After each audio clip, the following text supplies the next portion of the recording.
मेरा नाम जागृति अवस्थी है। मैं वर्ष 2021 बैच की आईएएस हूँ। अभी डिस्ट्रिक्ट ट्रेनिंग चल रही है। हमारी जो ट्रेनिंग होती है उसमें एक बार डिस्ट्रिक्ट में रह कर के आप ट्रेनिंग का पूरी करते हैं, तो वो मेरी मेरठ में चल रही है।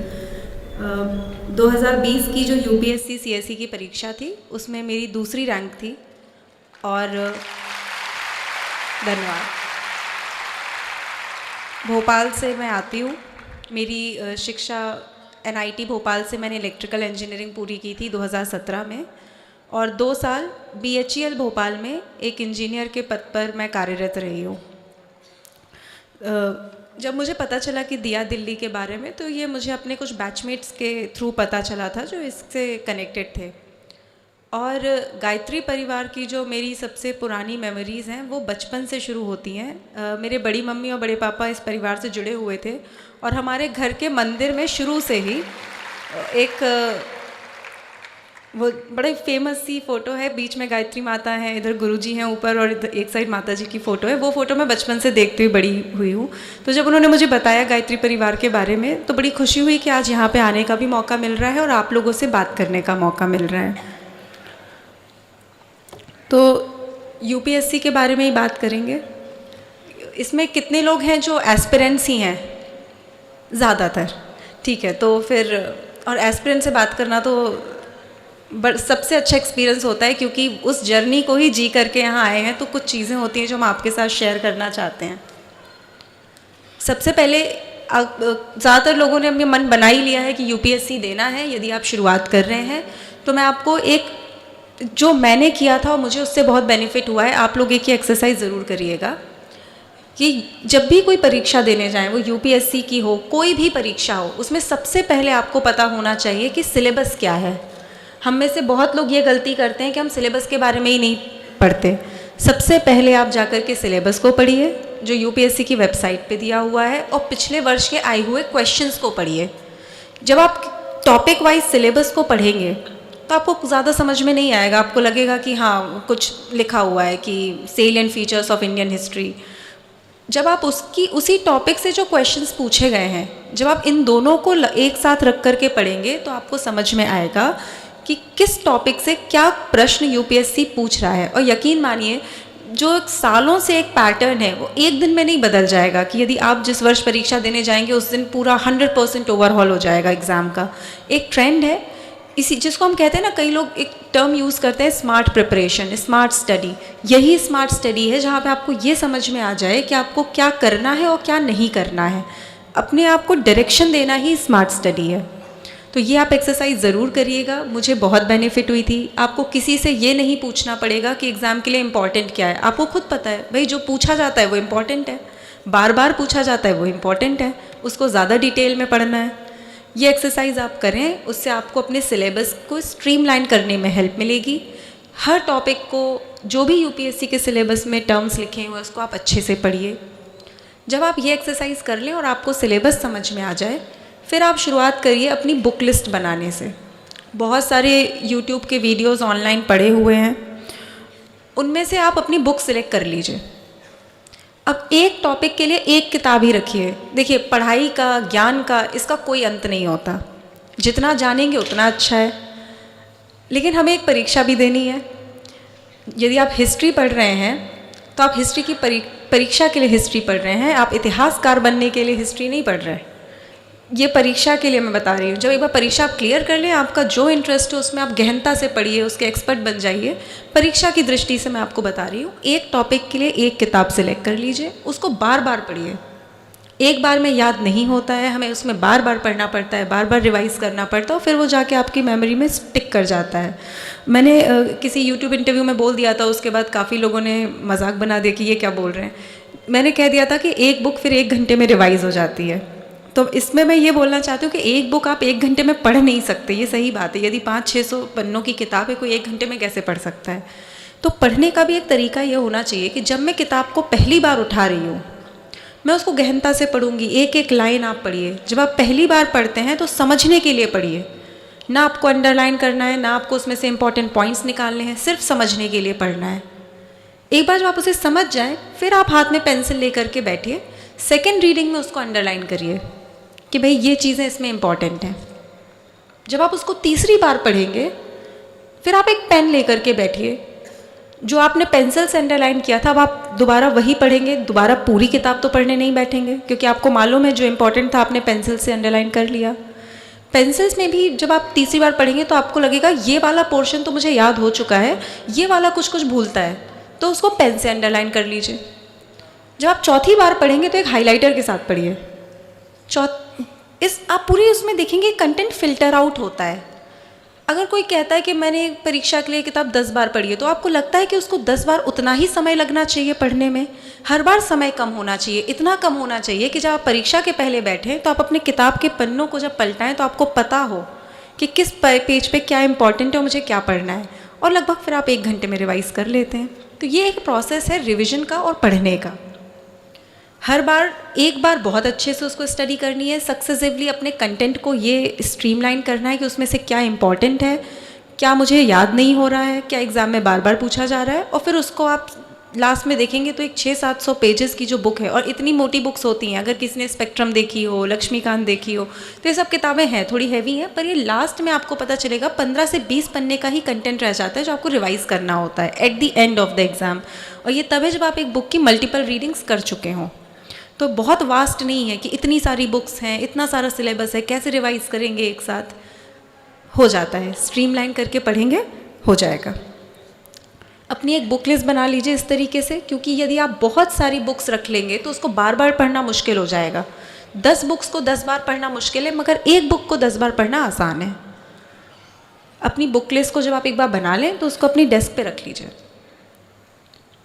बहुत सारा कंटेंट है, बहुत सारी जानकारी है। और एक बात और हमें किसी ने मुझे कही थी कि हमें सब कुछ पता है, इसका मतलब ये नहीं कि हमें सब कुछ आता है। सिर्फ जानकारी इकट्ठी करके आप अपने पास मत बैठिए, उसको प्रोसेस ज़रूर करिए। जैसे न्यूज़पेपर पढ़ रहे हैं, आपने कोई भी इवेंट पढ़ा, उसके आगे पीछे का ज़रूर सोचिएगा कि भाई ये क्यों हो रहा है, इसका क्या इम्पैक्ट होगा, सोसाइटी पे क्या इम्पैक्ट होगा, किस तरीके से ये सवाल आ सकता है। यदि आप इस तरह से प्रोसेस करते हुए पढ़ेंगे, आपको मज़ा भी आएगा पढ़ने में। और जिस तरीके का ये सिलेबस है ना, कि हमारे आसपास जो कुछ भी हो रहा है, जो कुछ भी हमारी दुनिया में है, वही सब तो सिलेबस है। सोसाइटी इसके टॉपिक्स हैं, हिस्ट्री, ज्योग्राफी, जो कुछ आसपास है वही टॉपिक है। तो आप एक बहुत अवेयर सिटीज़न के तौर पे भी उभर के आते हैं। देखिए, सिलेक्शन होना या ना होना, अब ये तो मैथमेटिकली देख लीजिए कि जितने पद हैं उसके सापेक्ष बहुत ज़्यादा लोग परीक्षा देने के लिए आते हैं, तो डेफिनेटली कुछ का होगा, कुछ का नहीं होगा। लेकिन यदि आपने तैयारी अच्छे से की है तो आप एक अवेयर पर्सन के रूप में, आपने जो अपना वो समय बिताया होगा, उसमें आपकी पर्सनालिटी में चेंज आएगा, आपके नॉलेज लेवल में चेंज आएगा, और ये जानकारी आपको कहीं ना कहीं ज़रूर काम आएगी। ये बुक लिस्ट बना ली, पढ़ लिया, अच्छे से प्रोसेस कर लिए कंटेंट अपने। फिर बात आती है प्रैक्टिस की। मुझे ऐसा लगता है, हो सकता है मिथ भी होता है, कई लोगों के लिए कोई चीज़ काम करती है, कई लोगों के लिए नहीं करती, पर मुझे लगता है लिख लिख कर पढ़ने से ज़्यादा लंबा याद रहता है। और जैसे सर ने कहा कि आदत की बात होती है, एक पॉइंट के बाद आदत है। हर दिन आप उस उत्साह के साथ उठ सकते हैं, कुछ दिनों तक होगा, उसके बाद आपको आदत बनानी पड़ेगी, जिसको हम लोग इंग्लिश में बोल देते हैं कंसिस्टेंसी होनी चाहिए।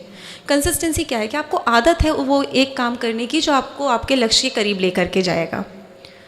डेली का शेड्यूल बना करके पढ़ना, अपने सिलेबस को टाइमली डिवाइड कर देना, प्लानिंग अच्छे से करना, ये सारी चीज़ें करनी है और प्रैक्टिस करनी है। लिख लिख कर पढ़ने से ना, क्योंकि यूजुअली हम लोगों का फोकस इतना अच्छा नहीं होता कि हम जो पढ़ रहे हैं वही हमारे दिमाग में जा रहा है, हमारी पूरी बॉडी उसी पे फोकस्ड है।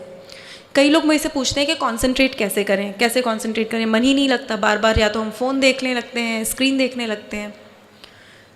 फ़ोन एक और सोल्यूशन हर चीज़ का निकल आता है। या तो आप इतने समझदार हैं, आपका विवेक इतना तीव्र है कि आप फ़ोन को अपने पास रख के भी उसको यूज़ नहीं करते, और यदि आप ऐसा नहीं कर पाते तो जब तक आप पढ़ रहे हैं फ़ोन को अपने से दूर रख दीजिए, किसी दूसरे कमरे में रख दीजिए, नहीं यूज़ करना।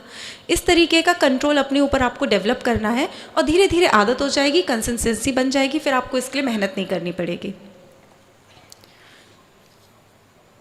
एक बार जब आपने प्लानिंग कर ली, पढ़ना स्टार्ट कर दिया, आप लिख लिख करके उसको पढ़ते हैं। लिख लिख करके पढ़ने का मतलब है जो भी पढ़ा एक बार लिख के देख लिया, जो भी याद करने एक बार रफ में ही लिख के देख लिया, क्योंकि उसमें आपका हाथ भी मूव कर रहा है, आपका ब्रेन भी काम कर रहा है, आइज़ भी आपकी वही चीज़ देख रही हैं, तो थोड़ा सा लंबा याद रहता है। ऐसा आपको लग सकता है वेस्टफुल है, कई लोगों के लिए नहीं भी ज़रूरत होती, वो सिर्फ एक बार पढ़ते हैं उनको याद हो जाता है, कईयों को नहीं होता। मुझे नहीं होता था तो मैंने लिख लिख कर पढ़ने की आदत डाल ली। एक वाइट बोर्ड रख लिया, उस पर लिख लेते थे मार्कर से जो भी इंपॉर्टेंट लगता था। टेस्ट सीरीज़ ज़रूर दीजिए। जब आप कोई चीज़ पढ़ लें तो उसको चेक ज़रूर कीजिए कि हमने कितना अच्छा पढ़ा है। कोई भी टेस्ट सीरीज़ हो उसको ज्वाइन कर लीजिए, उससे आपको अपना टाइम भी मैनेज करने में हेल्प मिलेगी। मैं मेंस के लिए आपको बताती हूँ। मेंस में आपके पास 3 घंटे होते हैं। जो जीएस का पेपर है उसमें 10 क्वेश्चन होते हैं 10 मार्क के, और 10 क्वेश्चन होते हैं 15 मार्क्स के। इतना कैलकुलेशन करके हम जाते हैं, इतनी हमारी प्रैक्टिस हो चुकी होती है कि हमें पता है हमें 10 मार्क के क्वेश्चन के लिए 7 मिनट मिलेंगे और 15 मार्क्स के क्वेश्चन के लिए 10 मिनट मिलेंगे। तो यदि आप 11वां मिनट या 8वां मिनट ले रहे हैं तो डेफिनेटली आप कहीं ना कहीं अपने एग्जाम्स के साथ कॉम्प्रोमाइज़ कर रहे हैं, आने वाले क्वेश्चंस पे कॉम्प्रोमाइज़ कर रहे हैं। इतनी आपकी कैलकुलेशन, इतनी आपकी डिसीजन मेकिंग हो जाती है यदि आप अच्छे से प्रैक्टिस कर लें। तो ये तो हुई तैयारी की बात।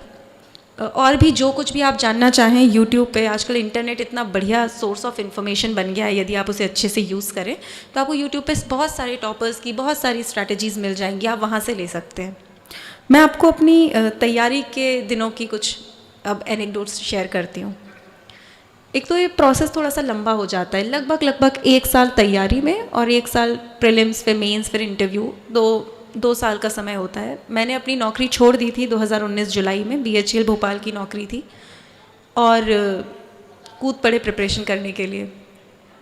तो जब नौकरी छोड़ी तो एक तो पेरेंट्स का ही था, क्योंकि जब आप मिडिल क्लास फैमिली से आते हैं, ज़्यादातर हम लोग साधारण मध्यम वर्गीय परिवार के ही लोग हैं, जहाँ पे आर्थिक रूप से स्वतंत्र होना बड़ा ज़रूरी माना जाता है, चाहे वो बेटा हो या बेटी हो, दोनों के लिए ही। तो वहाँ से निकल के छोड़ के अब तैयारी शुरू की, पढ़ाई दोबारा शुरू की, तो कभी कभी लगता था कि कहीं कोई गलती तो नहीं कर दी। एक बात याद रखिए, यदि आपने कोई डिसीजन ले लिया है, डिसीजन लीजिए सोच समझ के लीजिए, और जब ले लिया है कभी उस पर डाउट करने की ज़रूरत नहीं है। खासकर ऐसे डिसीजंस जो आप नहीं बदल सकते, उस पर अपना 100% देने के लिए बस आप तैयार हो जाइए। जो भी किया, यदि आपने डिसाइड कर लिया है कि यूपीएससी की तैयारी हमें करनी है तो अब उसमें 100% देना है। ऐसा नहीं है कि यूपीएससी सीएससी ही एकलौता एग्ज़ाम है, बहुत सारे करियर ऑप्शंस हैं, बहुत सारे करियर ऑप्शंस। आपने डिसाइड किया है ना कि आपको इसकी तैयारी करनी है, तो अभी आपके ऊपर है कि आपको 100% इसमें देना है। तो मुझे भी लगा कि अब जब नौकरी छोड़ दी है तो अब तो मैं ज़रूर करूँगी। जब बैठते थे इनिशियली तो देखिए, जो लोग फुल टाइम प्रिपरेशन करते हैं, बहुत साधारणतया वो 8 से 10 घंटे रोज़ पढ़ते हैं। 24 घंटे का दिन होता है, उसमें से यदि आप 8 से 10 घंटे पढ़ रहे हैं तो एक हेल्दी तरीके से आप अपनी लाइफस्टाइल मेंटेन करते हुए पढ़ लेंगे। तो बैठा ही नहीं जाता था, पढ़ा ही नहीं जाता था। फिर मोटिवेशन ढूंढने की हमें ज़रूरत होती है। और एक बहुत अच्छी बात सर ने एक और चीज़ बोली कि एवरीथिंग इज़ विद इन अस, सब कुछ हमारे अंदर है। मोटिवेशन भी हमें अंदर से ही लेना है, क्योंकि यदि आप बाहर से किसी चीज़ को मोटिवेशन के तौर पे यूज़ करते हैं तो वो बहुत ज़्यादा लंबी नहीं टिकेगी। अपने अंदर एक मोटिवेशन ढूंढिए, अपने अंदर वो वजह ढूंढिए जिसके लिए आप यहाँ पे आए हैं। जैसे मेरे लिए पॉजिटिव मोटिवेशन और नेगेटिव मोटिवेशन दोनों काम करते थे। पॉजिटिव कि भाई कुछ करना चाहते हैं, एक ऐसी सर्विस है जहाँ बहुत कुछ करने का मौका मिलता है, समाज में कुछ बदलाव यदि आप करना चाहते हैं उसका मौका मिलता है। नेगेटिव मोटिवेशन क्या था? जॉब छोड़ दी है, पेरेंट्स ने बहुत सेक्रीफाइस किया है, वो सेक्रीफाइस वेस्ट नहीं होना चाहिए। तो यदि सुबह नहीं मन कर रहा है बैठने का तो मन को लगाइए, थोड़े दिनों में मन अपने आप करने लगेगा। और हरिवंश राय बच्चन जी की बड़ी अच्छी लाइन है कि मन का हो तो अच्छा, ना हो तो और अच्छा। तो नहीं भी है तो और बैठ जाइए, वो थोड़े टाइम में आदत बन जाएगी। मैं आपको बताऊं, it's a matter of time. ये एग्ज़ाम में बस मैटर ऑफ टाइम है। यदि आप हर समय हर पल को अपना यूज़ करते हुए चलेंगे, आप डेफिनेटली निकाल लेंगे। जब आप स्टार्ट करते हैं ना तो आप पहाड़ के ऐसे नीचे होते हैं, आप you are trekking the mountain. तो जब स्टार्ट करते हैं तो एक कदम लिया, फिर लगता है अभी तो पूरा पहाड़ बाकी, अभी कैसे और पढ़ेंगे, तो लगेगा अभी तो पूरा पहाड़ बाकी है, थोड़ा और थोड़ा और थोड़ा। लेकिन यदि आप हर दिन एक कदम वो चलेंगे, भले आप रो के चलें, खुश होके चलें, कैसे भी चलें, बस चलते रहेंगे, तो एक दिन आप ज़रूर उसको, अपनी यात्रा को पूरा कर लेंगे, अपने लक्ष्य को पा लेंगे। तो ये मोटिवेशन आप में होना चाहिए कि हर दिन बढ़ना है। जिस दिन नहीं भी मन कर रहा है तो भी थोड़ा बहुत ही सही, जो सब्जेक्ट बहुत अच्छा लगता हो वो वाला पढ़ लीजिए उस दिन, पर पढ़ना ज़रूर है। अपना कोई दिन हमें वेस्ट नहीं करना, क्योंकि अल्टीमेटली आप एक जर्नी, एक डेस्टिनेशन जो आपने अपने सोचा है, जो आपने अपने लिए गोल सोचा है, आप उसके लिए रोज़ काम कर रहे हैं। आपने डेफिनेटली बहुत सेक्रीफाइस किए हैं, पेरेंट्स ने सेक्रीफाइस किए हैं, वो सब वेस्ट थोड़ी ना जाने देना है। हमेशा उस वजह को याद रखते हुए आगे बढ़ते रहना है। दूसरी चीज़, मैंने जब तैयारी शुरू की तो कुछ ने बोला कि अभी 2-3 साल तैयारी करो, फिर बाद में हो जाएगा, 3-4 साल लग जाते हैं, करो आराम से। इस तरीके की विचारधारा से दूर रहिए। सिंपल सी चीज़ है, एग्ज़ाम है, 1 साल में तैयारी करके सिलेबस को ख़त्म करना है, एग्ज़ाम देना और एग्ज़ाम निकालना है, बस। बहुत सारी नॉइज़ है हमारे आसपास। हम बहुत ज़्यादा परेशान तब होते हैं जब अपनी सुनने की बजाय हम हर उस व्यक्ति की सुनने लगते हैं और उस पर बिलीव करने लगते हैं। तो पहले तो अपनी सुनिए। आपको यदि आप कन्विंस्ड हैं कि 1 साल में तैयारी की जा सकती है तो आप कर लेंगे। यदि आप कन्विंस नहीं है तो आप नहीं कर पाएंगे। सब कुछ आप पर ही निर्भर करता है। तो एक पॉजिटिविटी के साथ ही बढ़ना है कि चाहे जो हो, किसी ने किया है नहीं किया है, मैं कर सकती हूँ या मैं कर सकता हूँ, मैं करके दिखा दूंगा या दिखा दूंगी। वो चीज़ आपके अंदर होनी चाहिए कि नेगेटिविटी में तो बिल्कुल भी नहीं पड़ना। सबकी अपनी जर्नी होती है, ये सही बात है। कोई फर्स्ट अटेम्प्ट में निकालता है, सेकंड में, थर्ड, फोर्थ, फिफ्थ भाई निकालते हैं। और किस अटेम्प्ट में निकाला उससे कोई फ़र्क नहीं पड़ता कि वो किस तरीके का अधिकारी या ऑफिसर आगे बन करके आएगा। सबकी अपनी अपनी जर्नी है, लेकिन हम अपनी जर्नी अपने हिसाब से तय करेंगे। अपनी प्लानिंग हम खुद करेंगे। तो अपनी एग्ज़ाम का या अपनी जो भी प्रिपरेशन आप करो उसका कंट्रोल आप अपने हाथ में रखिए। एंड इनफैक्ट ये आज तक भी, एग्ज़ाम तो अब पीछे रह गया, अब सर्विस में शुरुआत हो गई है। अभी भी मुझे लगता है कि नेगेटिविटी से आप जितना दूर रहेंगे, जितना आप पॉजिटिव रहेंगे। जैसे सर ने बोला कि यूथ क्या है, यूथ कोई आयु वर्ग नहीं है। यूथ हर वो व्यक्ति है जिसके पास एस्पिरेशन है, जिसके पास कुछ आगे बढ़ते रहने का, कुछ करने का जज्बा है। और ऐसे ही लोग हैं शायद जिनके बलबूते ये दुनिया आगे बढ़ते रहती है। तो वो चीज़ आप में होनी चाहिए कि भाई मैं आई विल कीप डूइंग। बहुत लोग हैं जो रुक जाएंगे, स्टैग्नेट हो जाएंगे, पर मैं करती रहूँगी, मैं करता रहूँगा। उस तरीके की पॉजिटिविटी आपके अंदर होनी चाहिए।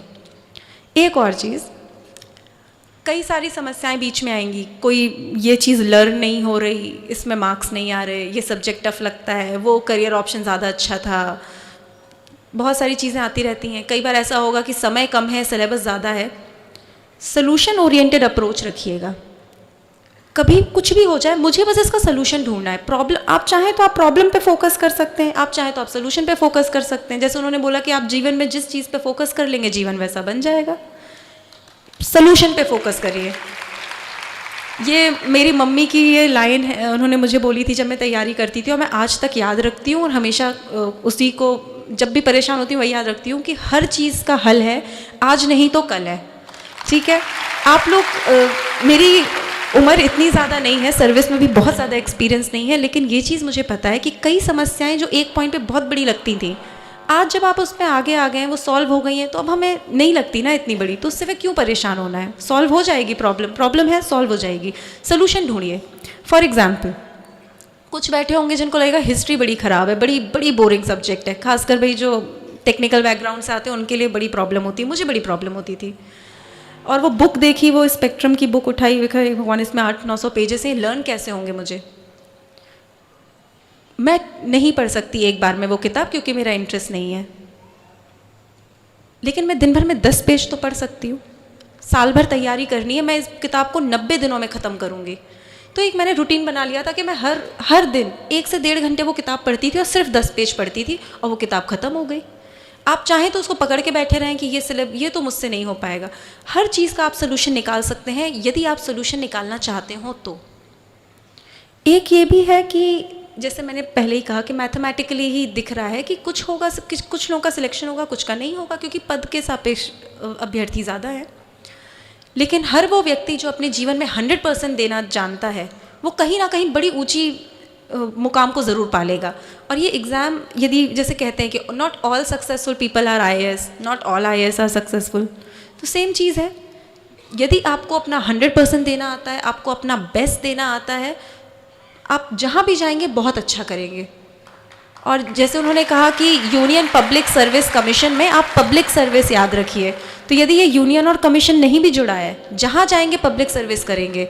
टीचर बनेंगे तो ऐसे टीचर बनेंगे कि आपकी ज्ञान के प्रकाश से ना जाने कितने जीवन को आप रोशन कर देंगे। इंजीनियर बनेंगे तो ऐसे इंजीनियर बन करके सामने आएंगे जिनके बनाए हुए चीज़ों पे दुनिया अचंभा करेगी। तो जो भी बनेंगे बहुत अच्छे बन करके आए। स्पोर्ट्स पर्सन बनेंगे तो ऐसे, जैसे अभी हमारे बीच में इंटरनेशनल शूटर हैं, जो भी कर रहे उन्होंने हमारा नाम रोशन किया, जो भी किया ऐसा किया कि सबको उन पे गर्व है। जैसे सर ने कहा था कि पारस जीवन है, पारस की तरह यूज़ करना है नहीं, वो आपकी इच्छा है। तो परीक्षा तो उसमें एक पड़ाव है, परीक्षा निकल गई तो बहुत अच्छा काम सर्विस में करिए। यदि आपके जीवन में कुछ और आपके लिए ईश्वर ने लिख करके रखा है तो उसमें बहुत अच्छा करिए, लेकिन हमेशा जो यूथफुलनेस हम जिसे कहते हैं, उस यूथफुलनेस से भरे रहिए कि कुछ तो करके दिखाना है। जिस भी फील्ड में जाएंगे कुछ तो करेंगे, इस देश के लिए कुछ करेंगे, अपने जीवन को सार्थक बना करके दिखाएंगे।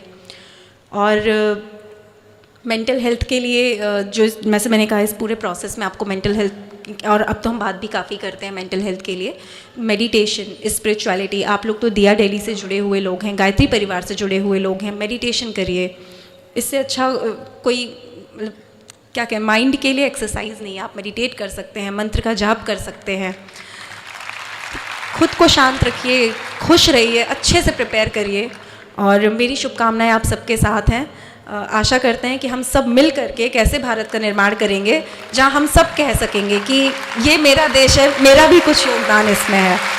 तो सभी को उज्जवल भविष्य के लिए शुभकामनाएं, और धन्यवाद गायत्री परिवार का कि आपने आज मुझे यहाँ बुलाया, मुझे मौका दिया आप सबसे बात करने का। थैंक यू, धन्यवाद, जय हिंद।